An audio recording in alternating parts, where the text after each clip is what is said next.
సాలగ్రామాల పూజా విధి.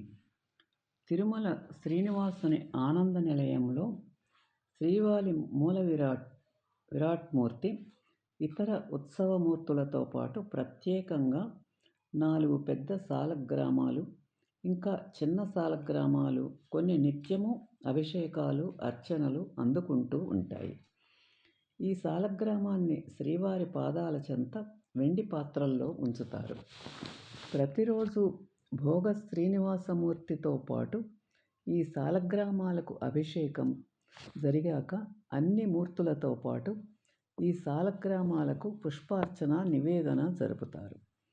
ఈ విధంగా పూజలు అందుకుంటున్నది సాలగ్రామాలు మాత్రమే కాకుండా శ్రీనివాసుని దివ్య విరాణ్మూర్తికి ఇరువైపులా 2 భుజాల నుండి పాదాల వరకు వేళ్లాడే దివ్య సాలగ్రామ హారాలు నిత్య శోభాయమానంగా ప్రకాశిస్తూ ఉంటాయి.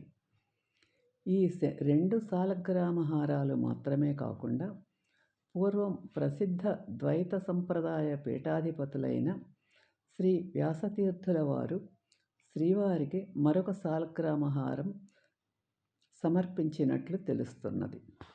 ఈ వీడియో మీకు నచ్చితే లైక్ చేసి, షేర్ చేసి, సబ్స్క్రైబ్ చేయండి.